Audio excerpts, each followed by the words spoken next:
Welcome to How Do You Do That at FullStack Labs. Today we have Luan Marques presenting. He's a senior product designer from Brazil. He's going to be presenting some of his most effective Figma plugins. So Luan, take it away. Thanks, Brian. Let me share. I'm a product designer here on FullStack Labs. I'm here for 2 years, and I can show some things that I use to make very effective change on very based on content, the plugins that I will show here. But I use a lot of this in my routine because I work currently in 3 desktop portals and 2 different mobile applications, and we also work in a lot of presentations and a lot of materials for marketing, and also all my designs, all my mockups are being rolling out for a different set of teams. Maybe they are discussed with 6 or 7 different teams, so I'm constantly working with the real data or the closest that I can sometimes. So I can show some plugins that I use to solve some problems about the content. A few minutes before starting this meeting, I just used a plugin that I use a lot that's called Similayer, that can make quick selections on all your screen. Like you can select one type of layer and you have different filters here to select all that have some specific filter or some specific color, some specific position screen, everything that is not visible, everything that use some specific font, some specific color.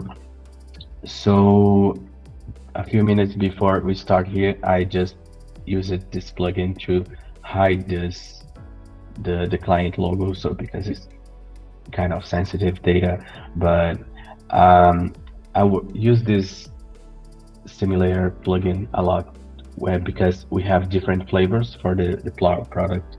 We have maybe 4 or 5 brands that use this a lot, and sometimes I need to quick replace colors, I need to quick replace font styling, because there are some different UI aspects that change from one client to another. So I use this, for example, when I press here and I need to generate the asset for a new set of brands, I can use this plugin. It can sometimes take a while because of the size of the workflow, and I'm working very massive workflow sometimes, that maybe 40 screens in one single page. So sometimes I use this a lot, and it's very useful because we have these quick comments here on Figma, but sometimes we need to go deeper when we want to make sure that we are using the right things, the right components and the right styling. And this is Similayer, is the first plugin that I wanted to share because it's very useful. Sometimes it's very powerful. Other one that I use a lot is Content Reel, that makes a very credible work with also ChatGPT. We can generate content and put personal content here, text or image content, and we can, for instance, select multiple layers. And also with the use of the previous plugin that I was talking, we can set different amount of text here, and I generate a lot of content sometimes. And with the ChatGPT, I'm working in a security company. They provide info for guards and vendors, so there's a lot of information about time shifts and schedules. So to not be inserting this infinite times that can take a while. I used a lot of this in reports and very long tables. So I asked it for ChatGPT to give me some schedules in that format, and I put it here on Content Reel, and I can use very easily sometimes, and other kinds of information like give me 20 US cities and states in that format. So it's very useful for generating reports, because also this kind of image they use in screenshots for also the app stores they use for many different stuff. So it's good to have not this kind of data when we just duplicate a lot of table rows and keep the same stuff. So I can go here and I can put some more close values, more close to the reality. And there's also very specific codes that we can generate with ChatGPT and put it here. So it's very useful. They like a lot to see this real data, and this makes a difference in during presentations and during discussions and technical discussions, because we see the reality. We don't see the fake numbers that. But so just a quick demo here. And for example, if we name our layers for according to the data, here I have a position name. I can use the Similayer plugin to select all the layers that have this name, and then I can select all this and put a specific data here using Content Reel. And it's very good to see that is nothing is not the same. We have different sizes for the data. We have sometimes it will break, and sometimes it will be very ugly the screen, but this is how it will be on the end. So it's very good to have a more mature solution. So that's some useful things. And there's also other plugin that is very similar to Content Reel that is called let me find a Properly Randomizer. That is also very good for generating content. They have a range of options here that you can select multiple layers on your screen, and they will randomize this. So for text, for example, you can set a list of things you want to put in that selected layers, and you can set prefix or suffix. But I use this a lot for numbers and money stuff, so you can easily fill out some table in a very good way of getting closer to the real data. And that's also very useful also for manipulating some kind of stuff, like when I have something like this that I don't want to be moving around here, but sometimes I can just select all this, and let me get this size. I can just select all these pins on the map, and I can randomize here the axis, the X and I, and he will sort here.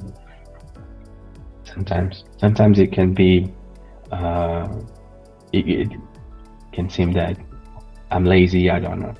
I'm trying to find out shortcuts sometimes, but this is very useful for not spending time with this kind of details, or making the things more real, and even for creating the prototypes and making the things more natural and more out of our control, because we'll not be aligning the things here. So I can select a range of the X here, and he will randomize this on the map. So it's very useful sometimes. And also we can select multiple stuff, and he will randomize the, he will randomize the, I selected the wrong stuff, but selected the randomize the colors and stuff like this. When you are creating some colorful stuff, can give some good ideas too, and you can use your palette of colors, so sometimes it's useful. And also the sizes, like can select the sizes here, and he will randomize the height. And it is sometimes it's cool to use this. And that is on. So yeah, I think that's it about this plugin. But this is the three plugins that I use a lot for content, like Similayer, Content Reel, and Properly Randomizer. And all and this last two goes very well with ChatGPT, so I can generate like give me text for reports, give me text for some kind of incident that happened that the officer guard may insert into a report. So this kind of content that is more abstract, so sometimes it's a very long text. I used to put here on that one, so I have very quick access to real data, or almost real data. So that's it. Anyone have some questions? I'll start. I've got some questions and some comments. So one thing I see a lot with names in mockups and prototypes is people will use just like what comes to their mind first. So for some people, that's just like names of people they know, or just random names that pop into their head. Some people will use like names from TV shows or sports teams, like, you know, oh, this is Michael Scott and Dwight Schrute and Bam and whatever, right? I'm just kind of curious across the group. So for anybody here, do you have a strong preference of either of those, and why do you have that preference? Because I think there's valid reasons for both of those. So I'm curious if anyone has thoughts on it. Yeah, I like the office names. I really like the show, but because of they use the image that I generate for some serious presentations or some pitches, some key 3, key 4 presentations. Sometimes I need to be more serious about the names and could not seem some very real, but I use a lot of fake names that I generated with ChatGPT or something like this that I'm not sure that will be real, like the Daenerys or Jon Snow, this kind of stuff that I see a lot, but unfortunately I can't use this stuff. Yeah, what I've found is that I'll use names from like pop culture shows or whatever early on if I'm trying to just build trust with the client. So like, especially if you're working with like just one other client and like you and that client have discussed The Office for whatever reason. Early on, I might just throw in references from there just because it kind of builds a little bit of friendly working relationship and some trust. But like, as you said, Luan, like if you get into serious presentations, you're presenting to a board of people you've never met, I think it looks really bad if you have names from your favorite TV show, and it looks much more like professional using those like auto-generated random names, ChatGPT or Content Reel. Go for one. Yeah, actually, once a client of mine, he requested me to create avatars using the names and the pictures of The Office. And he wanted that for the project for real, like for some mockups that were showing the landing page. But then they needed to remove that because they started having like questions for people. Perhaps they needed to have the rights to use like their names and their faces. And it was so funny, but yeah, it's something that people like a lot, like using those names and those faces from The Office or other TV shows. Gabriel?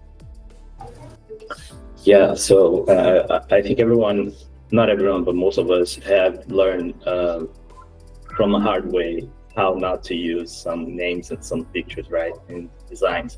And before those type of tools that Luan shared with us today, one strategy that I used to run while doing product design inside a broader team technology was like mix and match first and last name with folks I worked on, like Gabriel Smith or Leonardo Marques, stuff like that, to at the same time populate the designs, but and not to make it weird whenever we had to export some screens to make a presentation, or like going live to a app store or stuff like that. But yeah, we learned the hard way, right? So these sort of tools that Luan share with us, it's an amazing way for us to keep up the momentum of the work, but not losing our minds later to export. Oh my God, why Michael Scott? So yeah. I don't know if everyone knows this, Brian, but remember when your face was in one of those databases for faces?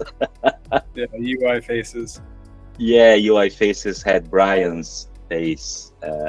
And I think someone actually used it without noticing it. In the hiring challenges we do, I see my face a lot. It's a good internal joke, like let's use Brian every project we do. Yeah. Yeah, no royalties. No royalties, yeah. Open source platform, yeah. One thing I really like about Content Reel, and like, so Luan was showing how he adds his own custom set of information, is that when you do that, you can include the edge cases for those things. So let's just stick on names because that's an easy one. In the system, maybe your names are just first and last for most people, but there's always someone who wants to use a full name with like multiple middle names. And so you end up with a really long name and you hadn't accounted for that space. So if you create your own list in Content Reel, you can just add one or two edge cases that are very long. That way, when you are testing it out and randomizing the information in your mockup, you'll be able to see, oh shoot, when the name is 40 characters longer than I expected, it overlaps the next line, or it doesn't wrap down to the next line or as it should, or it doesn't truncate. And by including that in your data set in Content Reel, it allows you to start planning for those edge cases. Another thing that's really great is a problem I usually see in like representing the data in mockups is around date and time formats. Because there are so many different possible date and time formats, if you're doing it manually, you almost certainly will get it wrong and have inconsistencies in how you show your date and time formats across the application. So if you just create your own data set and Content Reel, whenever you need to populate dates, you just hit populate with dates, and then you're getting a consistent formatting of those dates. So yeah, Content Reel is a great way to keep track of the correct formatting of your data. Yeah, I forgot to say that we also can search here for content that everyone created. So there's a lot of content by Microsoft or by any other creators here. So there's a lot of different formats that you can test using, but you can insert exactly what you need.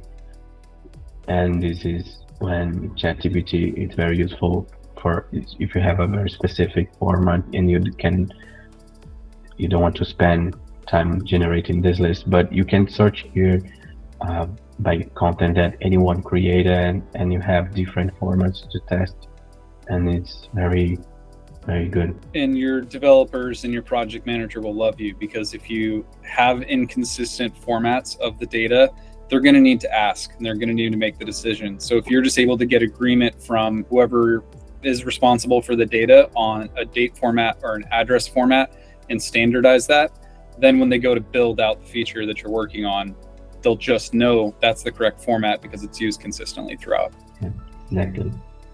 And this can be a headache after developing, because the things are developed but 3 or 4 months different by a lot of different people, where someone will take one format and another one take other format. So it's good to have this consistency right from the beginning. I'm sorry, Lua, if I missed this on the beginning, but is Content Wheel free still, or do they have paid plans? It's free, totally free. Free? Awesome, awesome. I haven't used it in a while. Yeah.